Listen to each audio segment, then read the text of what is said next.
إلى حضرة النبي صلى الله عليه وسلم وآله الكرام أصحابه العظام شيء لله لهم الفاتحة. أعوذ بالله من الشيطان الرجيم. بسم الله الرحمن الرحيم. الحمد لله رب العالمين الرحمن الرحيم مالك يوم الدين إياك نعبد وإياك نستعين اهدنا الصراط المستقيم صراط الذين أنعمت عليهم غير المغضوب عليهم ولا الضالين آمين. أعوذ بالله من الشيطان الرجيم. بسم الله الرحمن الرحيم. الحمد لله رب العالمين والصلاة والسلام على أشرف الأنبياء والمرسلين وعلى آله وأصحابه أجمعين.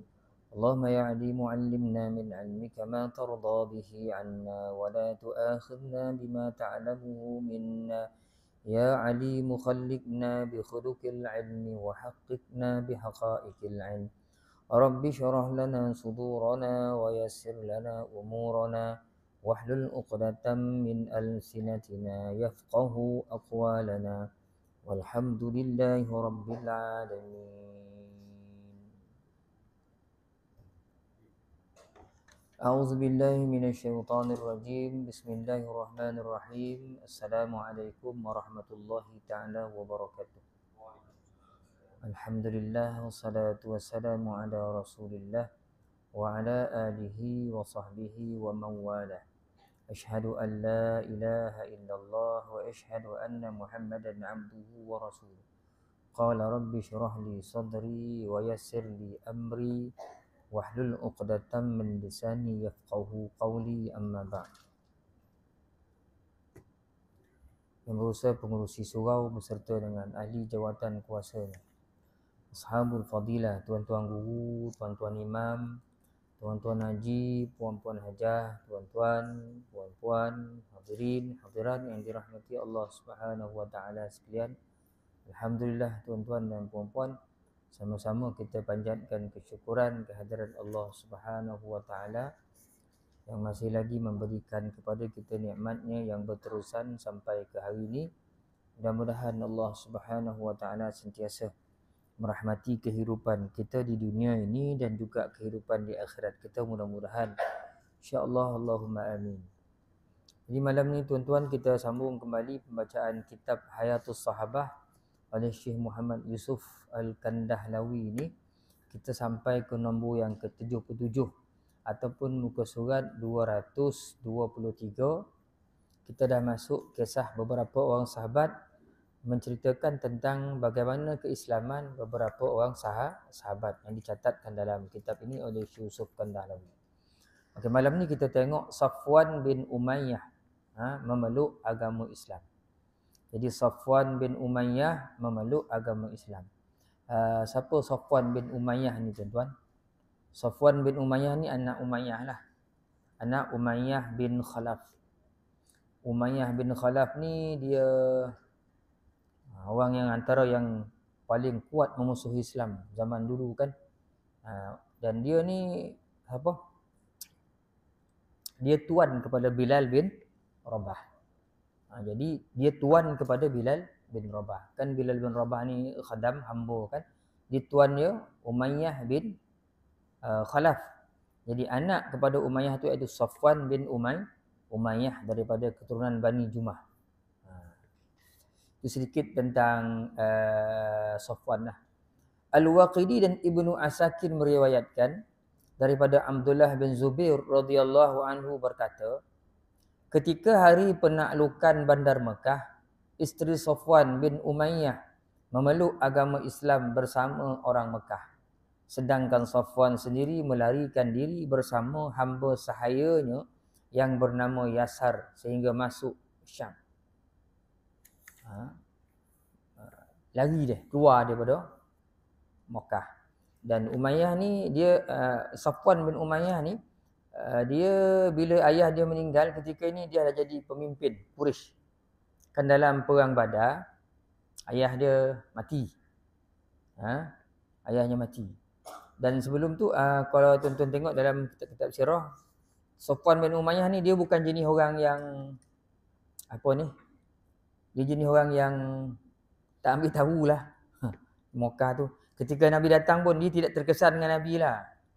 Dia macam anak kita hari ni lah. Dia tak peduli dia sembahyang kau tak kau macam dia belajar macam kita dah. Dia sibuk dengan dunia game dia. Dia hari ni kan. Macam tu lah Safwan ni. Dengan Nabi datang. Dia buat tak tahu je lah. Tak ada kena-mengena dengan dia ni. Macam tu lah kan Safwan bin Umayyah ni. Kan? Tak mengganggu pun. Tak terkesan pun tadi. Tapi bila berlaku perang Badar, dia pergi. Tapi dia tak berperang. Dia pergi tengok tanggungjawab apa kerja orang ni kan. Dia tengok ayah berperang dengan orang Islam.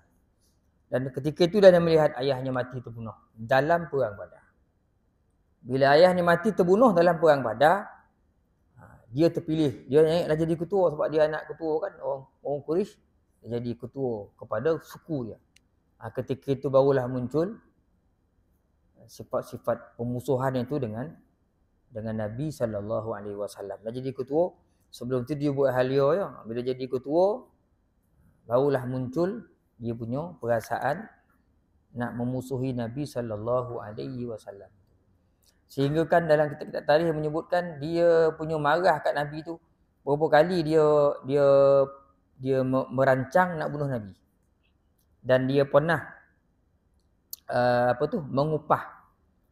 Dia tawarkan bayaran yang mahal kepada sepupu dia. Umair bin Wahab dalam ni ada. Umair bin Wahab ni sepupu dia. Dia pernah tawarkan kepada Umair ni untuk bunuh Rasulullah. Dia akan bayar dengan bayaran yang mahal. Tapi Umair ni sampai jumpa Nabi tu. Bila Umair jumpa Nabi, dia tertarik dengan Nabi, akhirnya dia masuk Islam. Tinggallah Safwan ni tak Islam. Kan? Itu kisah sedikit tentang Safwan bin Umayyah ni. Ketika dia merasa ada yang mengejarnya, bila dia lari keluar daripada Mekah, orang rumah pun dah masuk Islam, dia lari dengan hamba. Dia menyuruh hamba sahayanya untuk melihat siapakah orang tersebut. Setelah diberitahukan bahawa yang datang itu adalah Umair bin Wahab, maka dia berkata, aku tidak ada hubungan dengan Umair bin Wahab. Aku rasa dia datang untuk membunuhku. Hamba kata, Umair sepupu kau. Kata aku tak ada kena-mengena dengan dia. Dulu suruh bunuh Muhammad tak dibunuh kan. Dia pun dah masuk Islam. Tak ada kena-mengena dengan dia dah nak lari. Sampai dalam satu kitab lain dia naik kapal lah nak pergi. Puihlah si Umair ni pujuk dia. Kata kau ketua suku kau. Jangan kau tinggalkan suku kau. Nanti marah semua keturunan suku tiga nenek kat kau. Tadi. Tak ada orang tiga nenek dah. Jangan kau tinggalkan suku kau ni. Kau lah kepala suku. Macam-macam lah. Kau tempat bergantung suku. Nanti kalau tak ada suku ni akan jadi rumah. Macam-macam pujuk. Dalam ni tak adalah disebut. Kan? Pujuk dia Umair ni supaya dia turun. Sebenarnya dia bukan tak nak pergi. Dia takut satu je. Dia takut dibunuh oleh Rasulullah SAW. Safwan berkata kepada Umair bin Wahab. Dia kata, hai Umair, dahulu aku menolong keluargamu setelah kamu memeluk agama Islam. Kini kamu datang bermaksud untuk membunuhku. Bila kau masuk Islam ni, keluarga kau tinggal, aku yang bawa keluarga kau. Aku tahu sekarang ni kau nak bunuh aku tadi.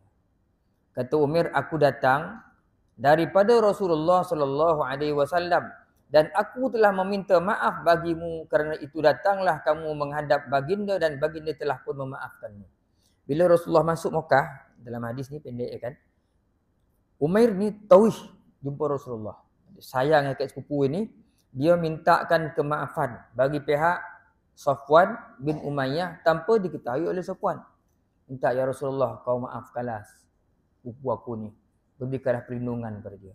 Padahal Nabi dah sebut dah, siapa yang masuk ke rumah Abu Sufyan, selamat. Siapa yang masuk ke Masjidil Haram, selamat. Siapa yang masuk rumah masing-masing, selamat. Nabi berucap dekat Kaabah. Dia dah keluar dulu lagi. Nabi maafkan semua yang ada orang Mekah. Kan? Dia lari awal. Takut kena bunuh. Kata Safwan, aku tidak percaya kamu. Kecuali kalau kamu datang bawa suatu bukti daripada baginda. Kalau dulu kau tak percaya, ya tidak Rasulullah maafkan ni. Kau lah. Telefon Rasulullah. Ini tak ada. Telefon macam mana? Jadi orang dulu, bukti-bukti macam dulu lah kan. Ada cop mohon atau ada barang-barang yang hak milik dia sebagai bukti. Ni lah. Rasulullah bagi aku ni. Macam tu lah. Bagi serban ke, bagi unta ke. Ni lah, Nabi punya unta aku bawa ni. Bukti Rasulullah memang sungguh. Jadi dia kata, kau bawa bukti dulu. Menunjukkan Rasulullah maafkan aku. Jadi bila sampai kepada Rasulullah berita tu, kan bila Umair balik ke Wahab, Umair bin Wahab. Wahab magalah cik Wahab ni kan. Umair bin Wahab ni Rasulullah dengar cerita tu, Rasulullah beri Umair ni kain serban ni sebagai bahan bukti supaya Safwan ni balik ke Mekah balik. Jadi bila Umair sampai ke tempat Safwan bawa serban tu, dia pun berkata, wahai Safwan, katanya, aku telah datang daripada Rasulullah sallallahu alaihi wasallam dan aku meminta maaf bagimu kerana itu masuklah kamu ke dalam agama Islam. Safwan jawab, aku takut akan dibunuh oleh Muhammad sallallahu alaihi wasallam. Umair jawab, sebenarnya baginda mengajakmu memeluk agama Islam apabila kamu mahu. Namun apabila kamu enggan, kamu diberi waktu selama 2 bulan. Masuk dalam agama Islam. Sebab kau ni banyak berontang Nabi.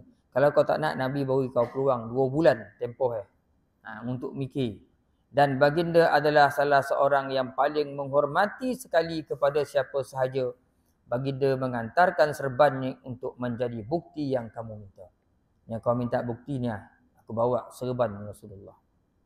Jadi bila serban tu diberikan kepada Safwan bin Umayyah, dia gembira dan dia nak menghadap Rasulullah sallallahu alaihi wasallam.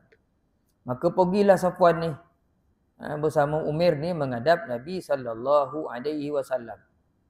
Bila sampai di hadapan Nabi, dia pun berkata, ya Muhammad sallallahu alaihi wasallam, Umair bin Wahab memberikan kepadaku bahawa engkau memanggil aku untuk menghadap kamu dan dia bawa sehelai serban, katanya daripada engkau. Apakah itu benar? Safwan tanya Rasulullah. Rasulullah menjawab, ya Safwan, masuklah kamu ke dalam agama Islam. Dan akhirnya ajakan baginda Nabi sallallahu alaihi wasallam ini dijawab, sekarang aku belum sedia lagi. Wahai Muhammad, beri aku waktu 2 bulan. Rasulullah jawab, aku berikan kepada waktu 4 bulan. Minta 2 bulan, Nabi kata aku bagi kau 4 bulan waktu. Fikirlah. Jadi sewaktu Nabi sallallahu alaihi wasallam berperang melawan tentera suku Hawarin berserta dengan para sahabatnya dan sebahagian orang Quraisy Mekah, Safwan juga ikut dalam peperangan tu. Tapi dia masih kafir lagi. Dia masih lagi kafir. Tapi dia ikut tentera Islam tu, perang. Sedangkan dia masih lagi kafir. Dan dalam peperangan Hunain, Safwan juga hadir dalam peperangan itu. Dia tak masuk Islam gitu. Ikut orang kira macam ni lah. Ikut orang sebab sama duduk kat Mekah lah. Mempertahankan Mekah. Macam tu lah. Tapi agama lain. Kan? Sebab Nabi tak pernah paksa orang untuk masuk Islam. Islam dulu macam tu. Islam mengajar kita jangan paksa orang masuk Islam. Yang ada, kita dakwah orang supaya masuk Islam. Kecuali kalau menunjukkan sikap perentangan, itu boleh berperang sudah nanti. Setelah selesai, Rasulullah pulang dengan membawa binatang ternakan. Habis perang Hunain tu, Nabi balik bawa binatang dan harta benda yang banyak. Hasil rampasan perang tu kan, ghanimah banyak. Harta ghanimah, harta rampasan perang. Ketika Nabi kumpulkan semua harta rampasan tu ternakan di tanah lapang, Safwan melihatnya. Kagum lah tengok. Orang tu tengok, banyak betul harta rampasan. Kan ada nak tanya kan, apa pula orang bawa kambing, bawa unta? Orang dulu, dia bukan ada kereta, ada karavan ni nak jalan mana-mana, bawa isi dalam tu banyak-banyak. Jadi kalau dia nak pergi musafir jauh-jauh tu tuan, unta dia seret, kambing dia seret sebagai makanan. Bila apa-apa kan dia sembelih. Bukan bila apa sudah kan dia sembelih. Jadi kalau kan ada tanya orang, apa tak sembelih awal-awal Ustaz? Dipack lah daging itu. Sedap. Otak orang ini kan memang, dia otak moden itu dia tak boleh masuk dengan otak orang zaman dulu. Otak kita ni kalau masuk ke zaman dulu memang tak boleh pakai lah. pack dulu semoleh, pack dulu elok. Senanglah bawa. Ini nak diseret-seret lah kambing lembu unta tu. Kita mikir satu lorong je. Orang dulu dia lebih mahir hidup zaman dia. Kalau semoleh sekarang, habislah susu Tak pack susu lagi dah. Susu unta tu hilang, susu kambing tu hilang, dah kena semoleh. Sebab itu diseret je lah. Kan, beri makan, beri sini, makan. Bila haus, seketika boleh porah susu kambing, susu unta yang mana ada susu boleh diporah. Jadi banyak persediaan selain daripada air yang dibawa. Ini orang Arab dulu. Kan kita pakai, kalau kita fikir pula, semoleh lah dulu kan senang, ada seret-seret, hidup tu payah-payah. Tak, orang dulu fikir tak macam itu. Kalau tuan-tuan tengok kisah Nabi Sulaiman pun kan, berseporang banyak unta-unta dia bawa, binatang-binatang ternakan dia bawa. Sekali dia semoleh tu, berapa banyak tu untuk tentera-tenteranya Nabi Allah Sulaiman ni. Dia disebut dalam Tafsir Qutubi. Beratus ekor kadang tu semoleh untuk beri jamu makan tentera-tentera dia. Jadi inilah yang berlaku dalam perang itu. Nabi balik tengok bila kumpulkan binatang ternakan tu banyak. Rasulullah pun bertanya kepada Safwan, "Wahai Safwan, apakah kamu hairan melihat binatang ternakan sebanyak itu?" Harta rampasan banyak kan. Safwan dengan perasaan hairan menjawab, "Ya, aku merasa hairan. Hairan sekali," kata dia. Banyak botol binatang. Rasulullah SAW berkata, "Kalau begitu, ambillah semua apa yang ada di kawasan itu." Nabi nak mujuk. Kan? Nak pujuk. Kalau kau rasa hairan, banyak kan? Kau ambillah semua yang kau nak tu. Kata Rasulullah SAW. Melihat budi pekerti baginda yang setinggi itu, Safwan berkata dengan rasa terharu, "Sungguh tidak pernah aku saksikan budi seseorang setinggi kamu, ya Rasulullah. Aku bersaksi bahawa tidak ada Tuhan selain Allah dan engkau adalah utusan Allah." Allahu Akbar. Nabi, tuan-tuan, dia bagi contoh terbaik pada sahabat. Itu sebab tak heranlah. Tuan-tuan tengok dalam apa-apa kitab pun, kisah para sahabat ni, bab sedekah ni, sahabat-sahabat tak dapat kita nak niru dah. Kan? Kalau orang putus makanan nak Abu Darda ke, siapa? Abu Zar. Datang rumah dia siap posan dekat khadam. Kan kau ada datang orang putih makanan, kau bagilah berapa ekor nak ambil lah. Contoh ya. Kalau dia nak kan datang, ambil lah, bawa lah semua-semua. Berapa ekor dia nak tu untuk bekalan makanan kau bagi. Kita seronok itu kan. Kalau orang posan ni ada orang ada ladang lembu, kan kau ada datang orang nak ambil korban, berapa ekor nak ambil, berilah ambil lembu tu semua. Sedap bunyi tu. Tak payah beli kan. Tapi tak berlaku macam tu kan. Susah nak ambil. Sahabat dia boleh buat yang tu. Sebab tu tuan-tuan tengok dalam bab sedekah. Sayyidina Abu Bakar. Bila Rasulullah tanya apa yang ada tinggal kat kau Abu Bakar? Allah dan Rasul ya Rasulullah tinggal. Ain semua habis aku bagi. Sekarang dia menego balik. Dapat untung balik. Nampak orang bagi balik habis. Menego balik. Itulah yang dilakukan oleh Sayyidina Abu Bakar. Sayyidina Umar pun berlumba-lumba nak mendahului Abu Bakar dalam termasuklah sahabat-sahabat yang lain. Osman bin Affan yang beli telaga daripada orang Yahudi tu, dia wakafkan orang Islam di Madinah. Sayyidina Ali, begitu juga sahabat-sahabat yang lain yang kaya-kaya ni, semuanya tidak berkira lah. Kan? Jadi sesuatu yang ditunjukkan oleh Nabi biasanya diikut oleh para sahabat Nabi SAW. Akhirnya, dengan kebaikan budi Nabi itu, akhlak Nabi itu, Safwan pun akhirnya menyatakan keislaman. Kan? Kita berlaku baik dengan orang, akhirnya orang pun terkesan dengan perbuatan baik. Imam Ahmad juga meriwayatkan sebagai berikut, ketika berlaku peperangan Hunain, Rasulullah SAW meminjam daripada Safwan alat peperangan. Safwan berkata, "Apakah barang yang aku pinjamkan akan terjamin?" Rasulullah pinjam alat perang. Rasulullah tanya Nabi, "Kalau aku bagi kau pinjam ni ya Rasulullah, jamin tak selamat?" Kata Rasulullah, "Barang yang kamu pinjamkan pasti akan aku jamin." Mendengar hal itu, Safwan berkata, "Aku yang akan meminjamkan kepadamu, wahai Muhammad, alat peperangan yang kamu inginkan dan aku tertarik kepada Islam pada hari ini." Kan bila orang akhlak baik ni, bila manusia ni dia terkesan dengan kebaikan sebenarnya. Sebab fitrah manusia ni, bila Tuhan jadikan, semua baik. Semua manusia dilahirkan dalam keadaan fitrah, baik, nakkan kebaikan. Tapi selepas itu macam-macam dalam kehidupan yang ditemuinya, akhirnya sebahagian berubah, sebahagiannya bagus. Manusia tuan, walaupun kadang-kadang omak kandungnya, dia boleh tolak omak kandung dan ayah kandung itu kerana kebaikan. Betul tak tuan-tuan?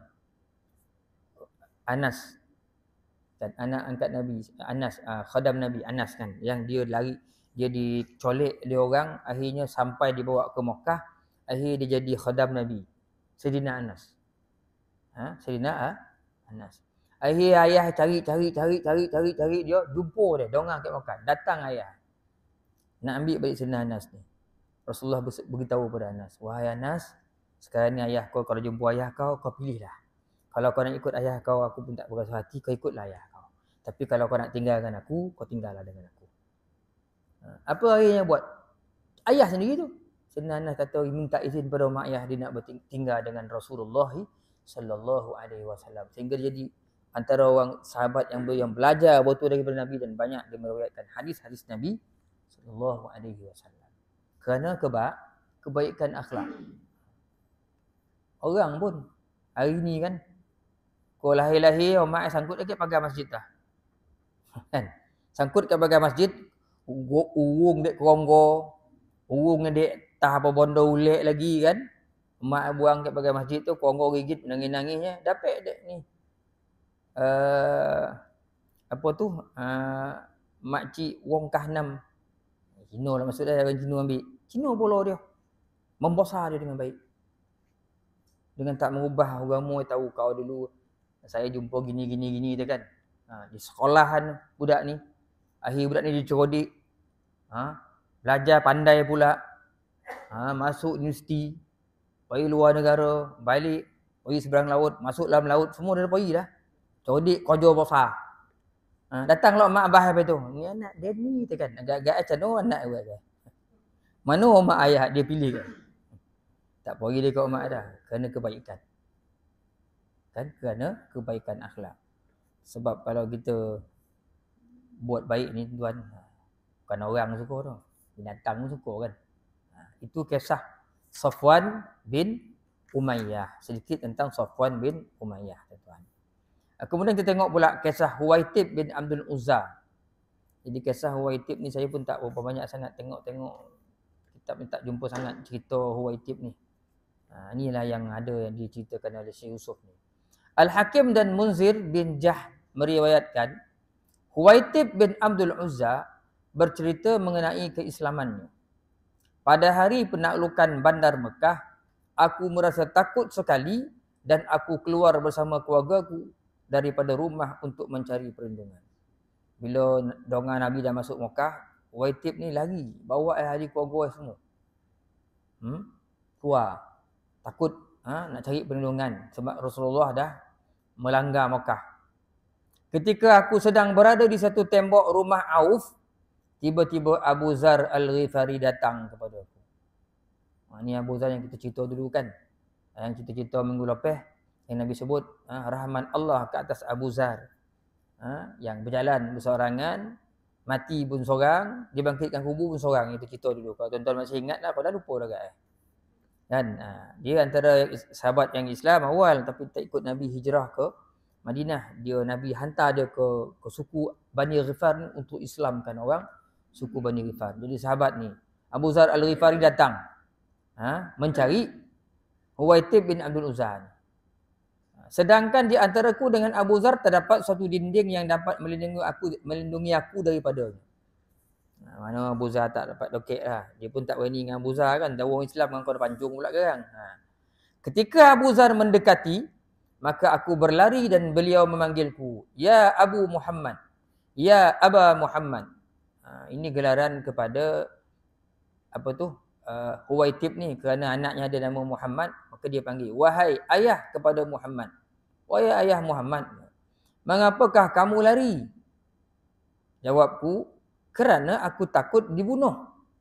Jawab Abu Zar, jangan kamu takut, kerana kamu mendapat perlindungan daripada Rasulullah sallallahu alaihi wasallam. Orang Arab dulu tuan-tuan, perlindungan ni sesuatu yang mereka terima. Walaupun tak ada perjanjian apa, tak ada apa, tapi itu dah jadi tradisi orang Arab. Siapa-siapa yang masuk ke Mekah, kemudian dia dapat perlindungan seseorang, orang lain tak boleh kacau orang. Nak perlindungan tu daripada pembesar Quraisy. Orang besar, orang kaya. Jadi orang tu walaupun musuh, bila dia kena cakap, kena ganggu, aku telah mendapat perlindungan daripada si Fulan bin si Fulan. Maka orang tak boleh kacau. Itu memang dah tradisi orang Arab dulu-dulu macam itu. Kan? Amalan kehidupan dia. Jadi kata Abu Zar, kamu sebenarnya dapat perlindungan daripada Rasulullah sallallahu alaihi wasallam. Bila dia dengar dapat perlindungan, aku mendekati Abu Zar dan aku memberi salam kepadanya. Setelah itu Abu Zar berkata, pulanglah kamu ke rumah dengan selamat. Dengan perasaan ragu, aku bertanyakan kepadanya, apakah aku akan selamat sehingga kembali ke rumah? Ni kan kalau aku balik ni sekarang ni, selamat kau tak ni? Orang Islam dah ramai. Sekarang tengok aku sekarang, habis digudam dia orang, mati tu tengah jalan. Takut nak balik. Lantas, apa ni kata Abu Zar, kata Huwaitib, aku takut kalau aku sampai di rumah akan dibunuh. Sedangkan keluarga aku bersembunyi di tempat lain. Jawab Abu Zar, sekarang aku hantarkan kamu pulang ke rumah dan kumpulkan kembali seluruh keluargamu. Abu Zar beri perlindungan. Kau ikut, aku hantar kau balik sampai rumah, kata Abu Zar. Kemudian Abu Zar pun menghantar Huwaitib ni sampailah ke rumah dan dia siap pesan lagi pada orang ramai bahawa Huwaitib telah selamat. Ni orang ni selamat. Tak boleh ganggu lagi. Jadi Abu Zar pun, setelah itu Abu Zar menghadap Nabi sallallahu alaihi wasallam dan dia beritahu kejadian. Cerita dia dengan Abu Zar, cerita dia dengan Huwaitib ni. Baginda jadi hairan. Tidakkah telah aku berikan perlindungan bagi seluruh penduduk bandar Mekah kecuali hanya bagi orang yang kusuruh membunuhnya? Rasulullah kata semua orang. Seorang yang Nabi suruh bunuh, siapa nama dia? Semua Nabi beri perlindungan. Kecuali seorang memang jahat betul. Lain tu semua Nabi. Hatta Hindun yang bunuh Sayyidina Hamzah pun tak diambil apa-apa tindakan oleh Rasulullah sallallahu alaihi wasallam. Pemaafnya Nabi. Nabi heran, aku dah beri perlindungan semua orang tu. Setelah aku berada di rumah dan begitu juga semua keluargaku, tiba-tiba Abu Zar datang dan berkata, wahai Abu Muhammad, kamu selalu hadir dalam medan pertempuran melawan Rasulullah sallallahu alaihi wasallam. Dan kamu telah tinggalkan keuntungan besar. Namun kini masih belum terlambat untuk menerima keuntungan besar itu. Kerana itu marilah kita pergi ke hadapan baginda dan masuklah ke dalam agama Islam agar kamu selamat.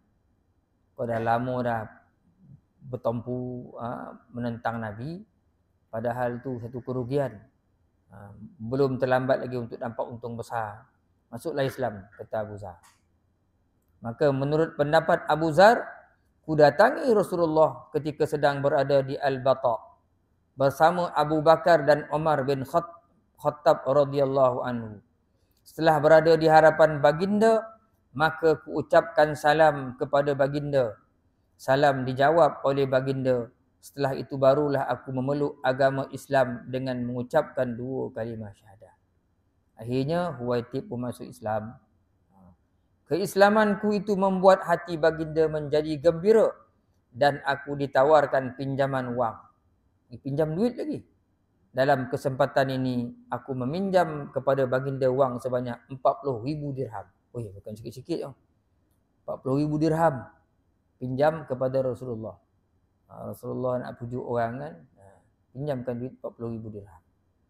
Ketika aku hadir bersama baginda dalam peperangan Hunain dan Taif, beliau memberikan 100 ekor unta daripada hasil rampasan perang. 100 ekor unta bagi. Padahal unta zaman tu adalah lambang kekayaan orang. Banyak unta tu orang kaya lah tu. Saya selalu sebut unta tu macam Mercedes sekarang kat tu. 100 buah mesti dia sampai.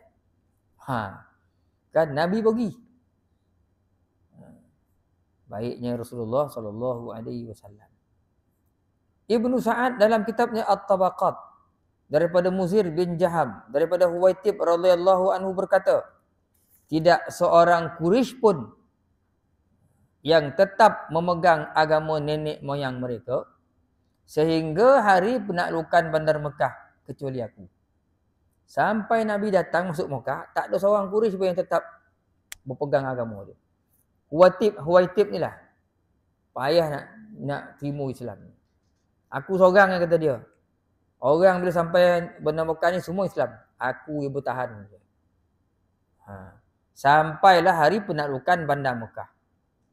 Di waktu berlaku perang Badar, aku berperang di barisan kaum musyrikin Quraisy. Dan Huwaitib ni masa perang Badar, dia antara orang yang dan masyhur dalam sejarah ni satu kisah yang kemasyhuran Huwaitib ni. Dalam perang Badar tu, ketika dia berperang dengan orang Islam tu, dia di antara orang yang diberi penglihatan, yang dia dapat melihat malaikat pada hari tu. Dalam perang Badar tu, dia dapat melihat malaikat yang hadir di antara langit dan bumi. Mereka ikut berperang bersama kaum muslimin. Kami pulang dengan kekalahan di pihak kami. Sehingga dia berkata dalam diri dia, dalam separuh kitab, orang ini rupanya dipelihara oleh sesuatu. Dipelihara orang ni. Lepas tu dalam tafsir Qutubi tuan-tuan tengok, menceritakan tentang Badar Kubra tu. Masyhur cerita tu, bila orang Islam angkit pedang dia, dah putih leher kawan tu. Bila angkit pedang dia, macam mana pula baru nak angkit dah putih leher ni. Sebab tu bila tengok leher-leher orang-orang kafir, dia bukan seperti kena senjata tajam, tapi dia seperti seolah-olah kena api. Hangui leher ni. Macam terbakar. Pastilah ia bukan daripada pedang-pedang orang-orang Islam pada ketika itu. Dan Huwaitib ni pernah sebut, dia pun heran. Macam mana ketika itu dalam perang Badar, dia dengan tentera 1000 orang, kemudian orang Islam 3 boleh ya. Dalam 3 boleh ni, 2 orang yang bawa kuda. 2 orang bawa kuda. Kalah. Dia 1000 beratus ya. Dia 1000 orang beratus naik kuda. Kalah dengan tentera Islam yang 3 boleh tu bawa 2 orang yang ada kuda. Tentera Islam. Macam mana tu? Dah lah 1000 jumlah dah kalah dah. Di segi persenjataan. Daripada persenjataan, kecanggihan persenjataan. Orang Quraisy berapa ratus orang pada ketika itu, beratus yang kuda-kuda laju. Dah lah sikit 3 boleh. Huwaitib tengok 2 ekor kuda ya, boleh mengalahkan 1000. Masa tu dia dah terfikir dah, ini orang ni jago ni. Tapi dia tak juga masuk Islam.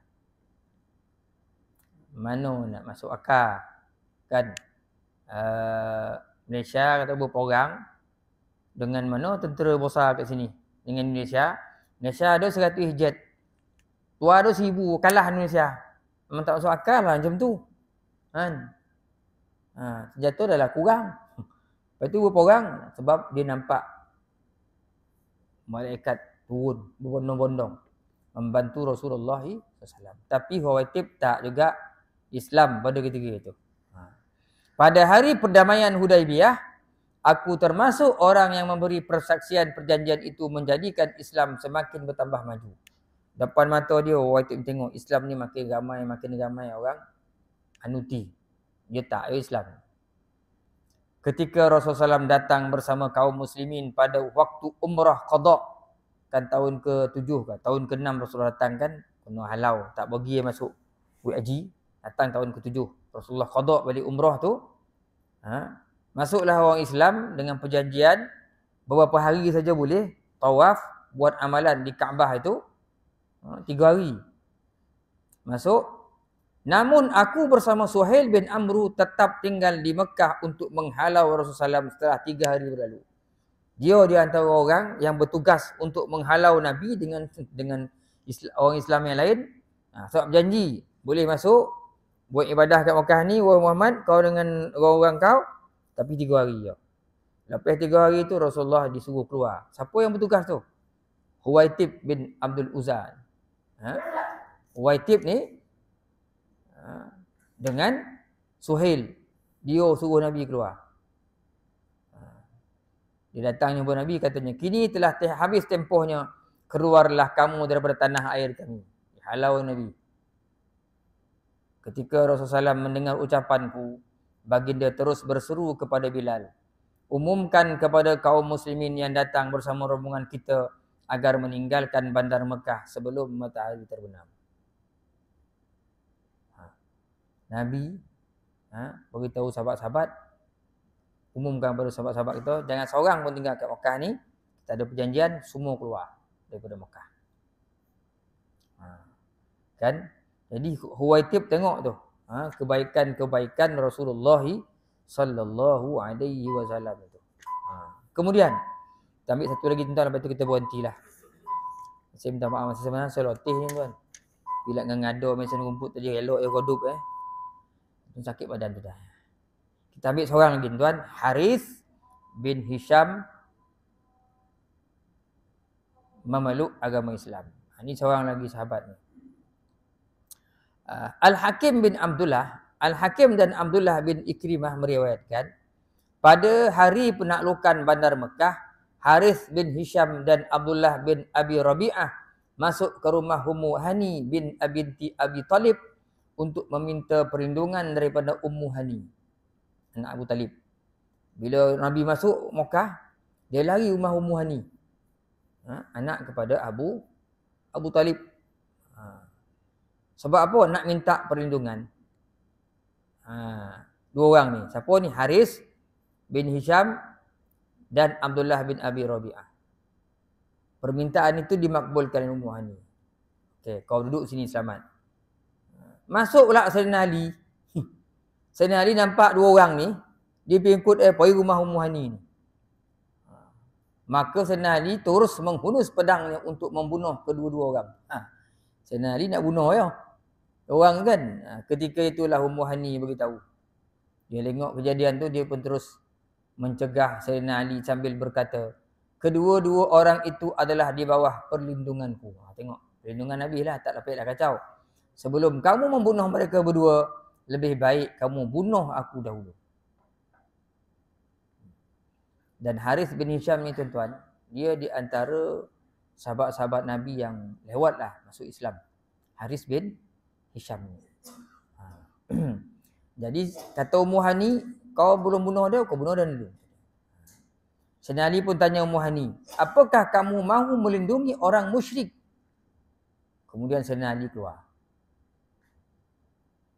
Kemudian Ummu Hani menghadap Rasulullah dan berkata, ya Rasulullah, aku telah memberi perlindungan kepada dua orang sepupuku, sepupu Ummu Hani, yang masih kafir. Namun ketika Ali datang ke rumahku, dia berusaha membunuh mereka berdua. Ngadulah Ummu Hani kat Rasulullah. Dia nak bunuh dua orang tu. Rasulullah jawab, siapa yang kamu lindungi, bererti di bawah lindunganku juga. Kan?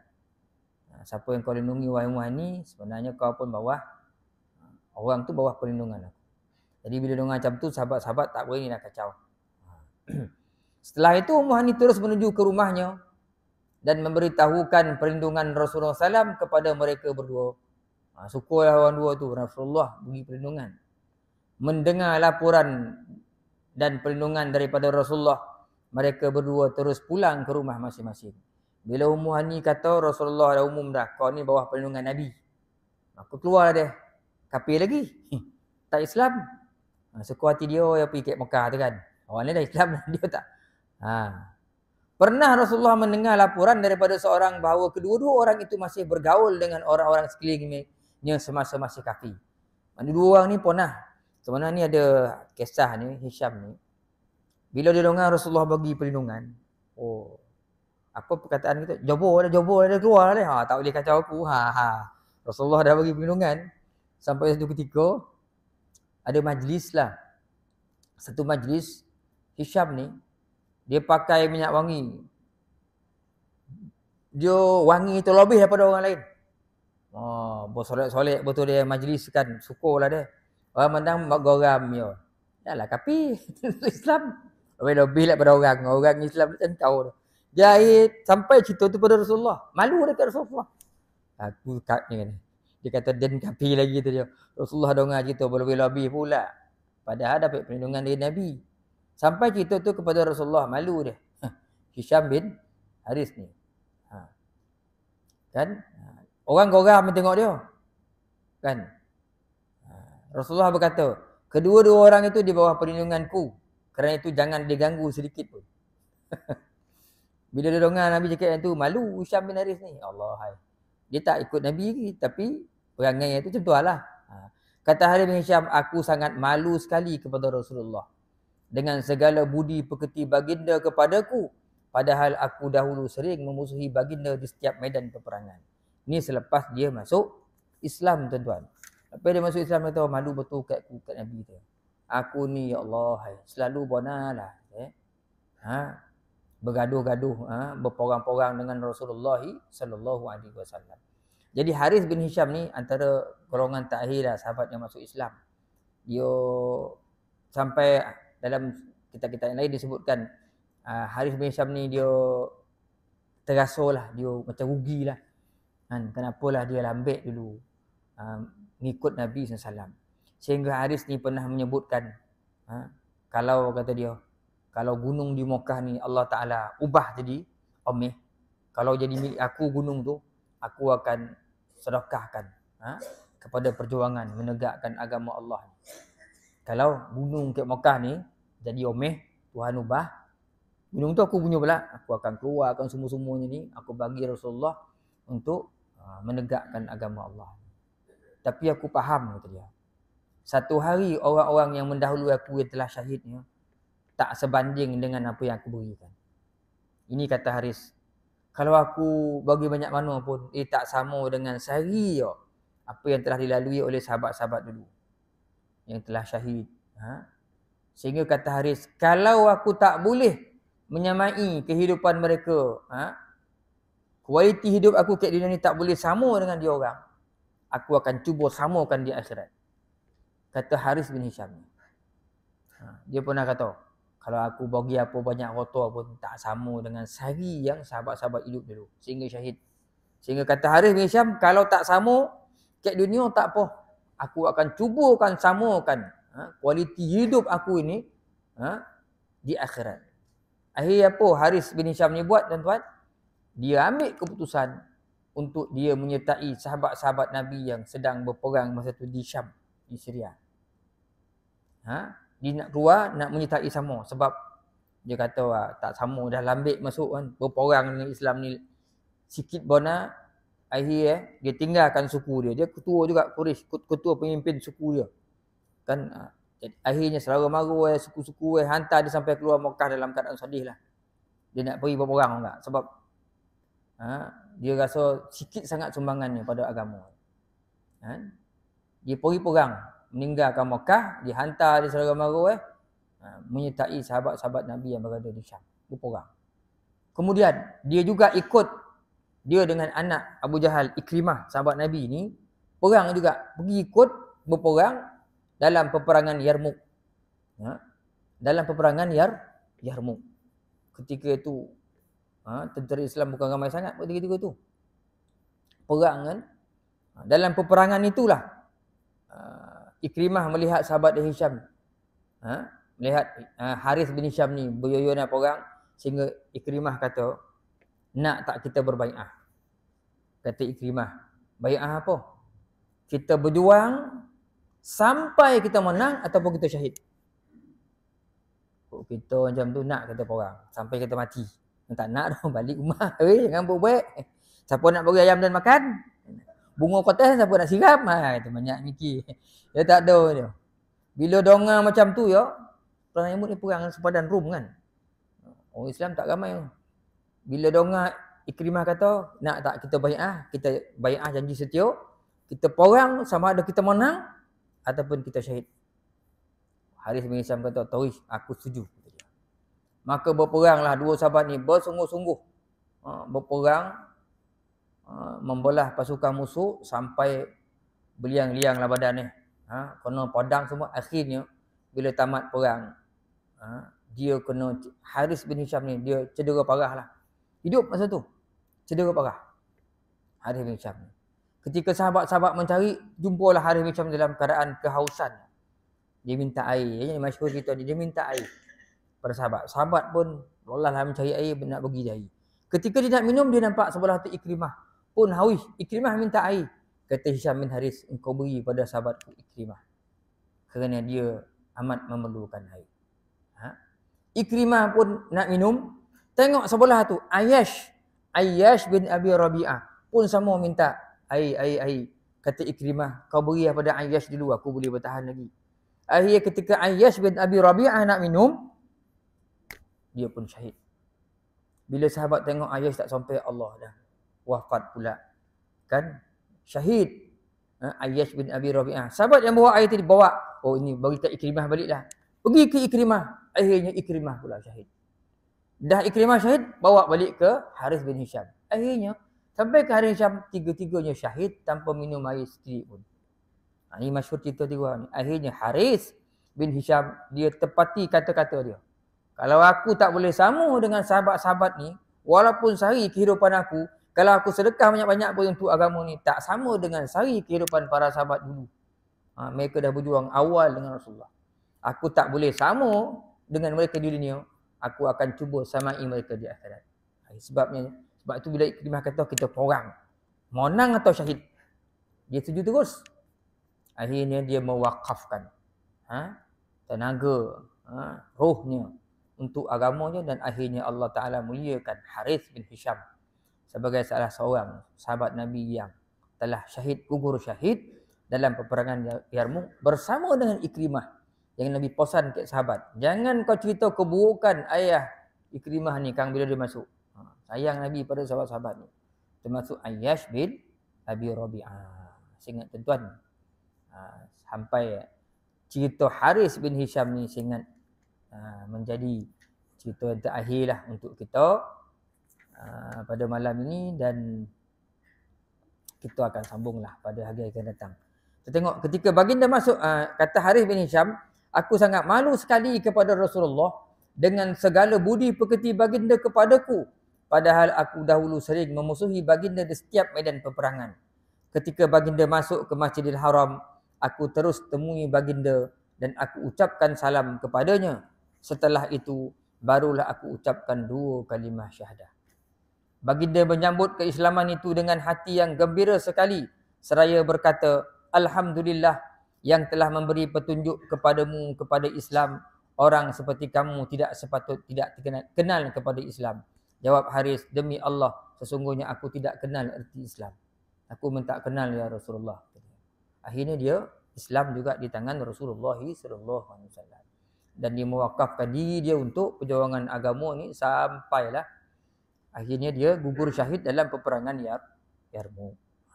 Itu tentang 3 orang sahabat yang kita dapat tengok hari ni kisah mereka, Safwan bin Umayyah, Waitib bin Abdul Uzza dan juga Harith bin Hisham. InsyaAllah tuan panjang umur kita akan tengok pula Nadir bin Haris, kemudian Bani Saqif memeluk agama Islam. 2-3 tajuk lagi lah. Kemudian barulah cerita permulaan dakwah para sahabat, Sayyidina Abu Bakar, Sayyidina Umar. Tengok macam mana dia berdakwah. Yang hari ini banyak ditiru oleh para sahabat kita kan. Keluar menyampaikan agama kepada orang ramai. Wallahu a'lam tuan-tuan, saya ingat cukup sekadar tu untuk hari ini. Aqulu qauli hadza, astaghfirullah li wa lakum. Assalamualaikum warahmatullahi taala wabarakatuh. Kita berhenti kat sini tuan-tuan ya. Ada soalan tuan-tuan? Kau dapat jawab, saya jawab. Kau tak dapat jawab, saya hutang dululah. Kau tak ada, kita berhenti kat sini. Ya tuan. Mesti ada lah.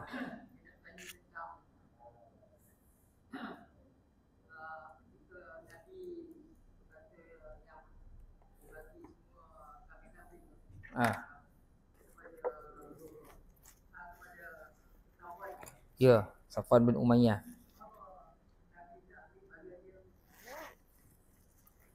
Tuan tanya tu memang tak dapat saya jawab tu dah. Tuan tanya saya. Saya pun tak tahu kenapa Nabi tak ambil 1/5 daripada bahagian harta perang kan. Nabi ni dapat 1/5 perang. Tuan tanya kenapa Rasulullah tak ambil? Kalau tuan nak suruh saya fikir logik, saya boleh fikir logik lah. Sebab ketika itu Safwan ni tak Islam lagi. Jadi Rasulullah dia nak memujukkan. Hari ni pun ada mu'allaf tu sebagai salah seorang daripada sampai hari ni sebenarnya. Orang mu'allaf sebahagian daripada asnaf. Kan? Untuk apa tu? Untuk pujuk supaya kekal dengan agama ini.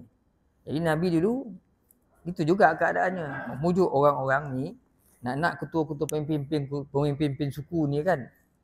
Itu salah satu daripada cara dakwah Nabi lah. Kalau tuan tanya kenapa Nabi tak ambil, tak payah saya jawab tu dah. Kok kita ni orang Pok Dan ambil je kan. Tu nak cerita Nabi ke? Nabi kan tak sama dengan kita. Nabi menolak, bukan Nabi menolak kemajuan, tapi Nabi tak nak memilih untuk tidak hidup senang. Tuan tengok. Nabi ni bukan dia tak nak hidup senang, dia pun ajar rumah tak nak hidup senang. Cuba kita ajar rumah kita macam tu. Yang abang rasa dah lama nak kita hidup senang.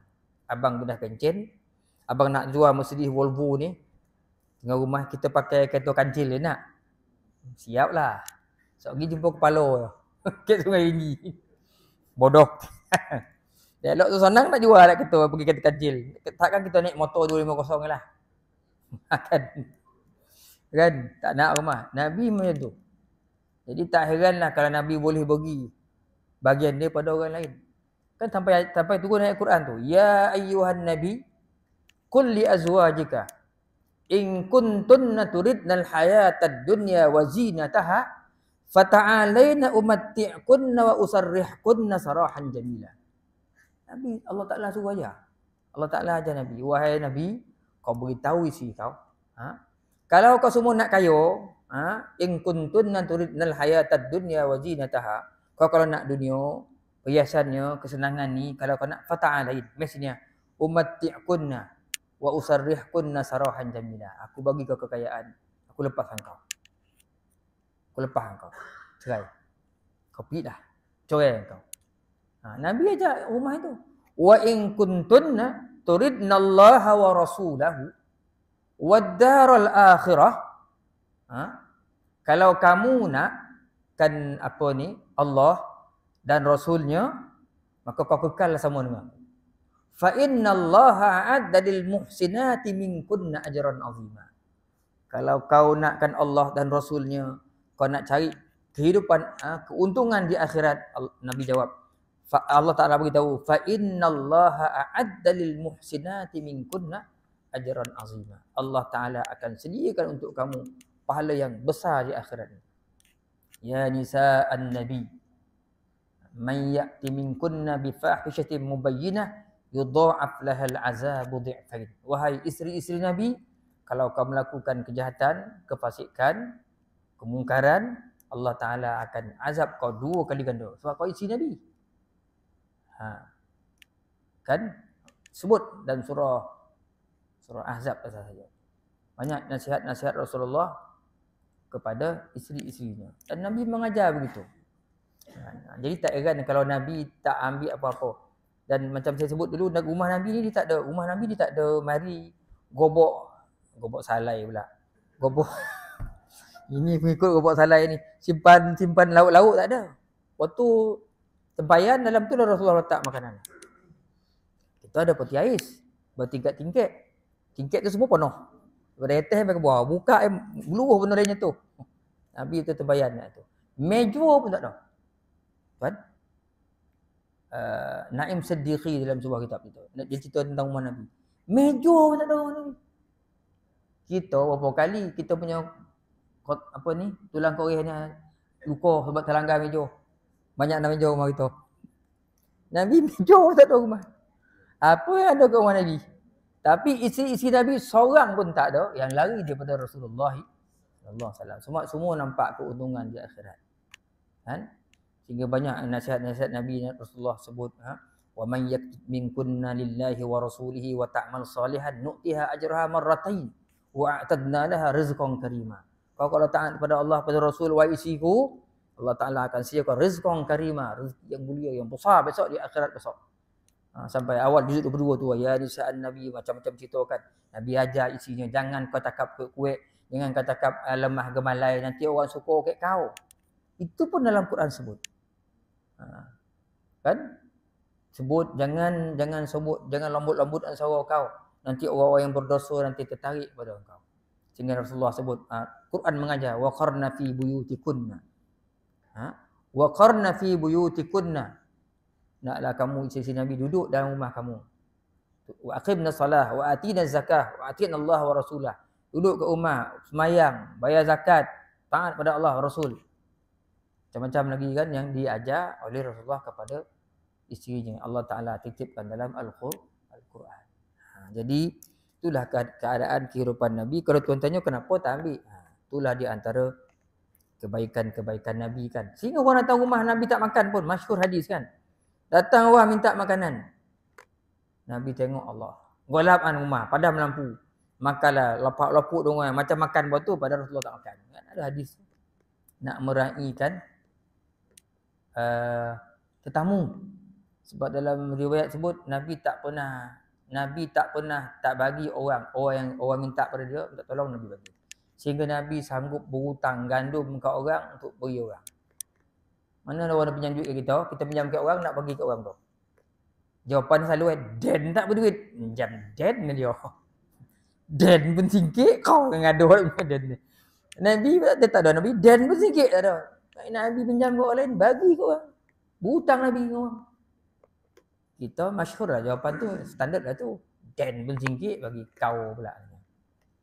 Cari sendiri ya, tulang pek korek ada. Yang itulah yang selalu kita jawab. Tidak kepada Rasulullah sallallahu alaihi wasallam. Jadi tuan-tuan cukuplah sekadar tu. Tuan ya. Tak payah jawab. Ada ke kau soalan lagi?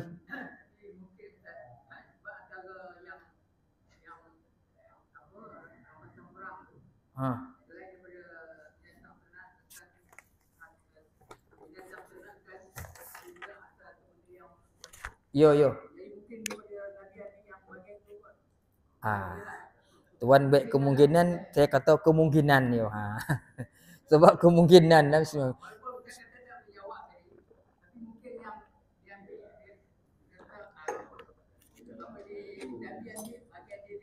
Tuan, saya nak beritahu tuan, Nabi ambil kan. Nabi tak pernah bonai dalam rumah yang ada duit lebih pada 3 dirham ke 2 dirham. Rasulullah macam tu. Rasulullah tak pernah bonai duit ada kat rumah yang lebih 3 dirham ke 5 dirham macam tu. Kita pula takut kalau duit tak ada. RM50 kat rumah. Nabi tak bonai duit ada. Dalam rumah yang lebih pada 2 dirham. Dan apa yang Nabi ajar pada para sahabat, tuan-tuan tengok. Terus diamalkan oleh isteri-isteri Nabi SAW. Lepas Rasulullah wafat, kita tengok kisah Sayyidina Aisyah. Bila Abdullah bin Zubair bagi dia, kan Abdullah bin Zubair ni bila Rasulullah, Abdullah bin Zubair kan Zubair bin Awam. Bila Rasulullah wafat, dia tanggung isteri-isteri Nabi ni. Antaranya Sayyidina Aisyah, dia bagi berapa dekat Aisyah? Duit berapa ribu dirham. Sayyidina Aisyah kata kat khadamnya, kau bawa duit ni kat pasar, kau bagi kat orang ramai. Si Nabi. Kau kita, hoi dah apik mujulah. Simpanlah separuh. Sebab dalam tabung ngaji kan. Ini Sayyidina Aisyah beritahu khadamnya, kau bawa kat pasar, kau bagi semua kat pasar tu. Pada hari tu Sayyidina Aisyah puasa. Kan masyhur hadis tu. Bila potong Aisyah pun kata kat khadamnya, asyik makan minyak zaitun dengan cocah dengan apa ni? Roti goreng ya, alangkah baik yang kalau potong ni kita boleh makan daging tu kan. Boleh daging wahai khadam tu. Khadam kata, wahai Aisyah, tadi dapat duit pagi tadi, kau suruh aku bagi semua-semua, tak ada tinggal dah, habis dah. Tak ada dah, tak habis semua dah, kata dia. Tengok isteri Nabi pun minyak zaitun, roti goreng cocah minyak zaitun je. Tuan. Tak ada dia tak pernah duit berlebih. Tak pernah duit berlebih dalam rumah. Kita memanglah rumah kita ada duit. Tinggallah RM10 duit kan. Sebab dalam bank banyak. Sekarang ni main QR code dia. Tembak-tembak, tak ada bayar cash. Duit ke rumah pun tak ada duit. Tapi dalam bank, itu kita lah. Orang awam macam kita kan. Allah. Kan? Macam mana? Jadi kemungkinan tu, kemungkinan dia lah. Cerita sebenarnya, wallahualam. Jadi kita tutup kat sini lah. Kan kemungkinan banyak lagi kan ni. Kemungkinan kan kita habis pukul 9. Jadi kita berhenti kat sini. Bismillahirrahmanirrahim. Alhamdulillahirabbil alamin wassalatu wassalamu ala asyrafil anbiya'i wal mursalin wa ala alihi wa ashabihi ajma'in. Allahumma zidna ilman nafi'an warzuqna fahma اللهم ارزقنا فهم النبيين وحفظ المرسلين برحمتك يا أرحم الراحمين. اللهم إن دخل الرياء في أعمالنا وأقوالنا وأفعالنا ولم نعلم به أو علمنا تبنا عنه وأسلمنا ونقول لا إله إلا الله محمد رسول الله صلى الله عليه وسلم. اللهم ارزق أولادنا بالنجاح في كل امتحانهم برحمتك يا أرحم الراحمين. اللهم هب لنا من أزواجنا وذرياتنا قرة أعين واجعلنا للمتقين إماما. اللهم انصر إخواننا المسلمين في فلسطين. اللهم انصر إخواننا المسلمين في لبنان. اللهم انصر إخواننا المسلمين في كل مكان برحمتك يا أرحم الراحمين. والحمد لله رب العالمين. تسبيح كفارة dan suratul Asr. Subhanakallah bihamdik asyhadu an la ilaha illa anta astaghfiruka wa atubu ilaik. Bismillahirrahmanirrahim. Wal 'asr. Innal insana lafi khusr إلا الذين آمنوا وعملوا الصالحات وتواصوا بالحق وتواصوا بالصبر. الله أعلم بالصواب.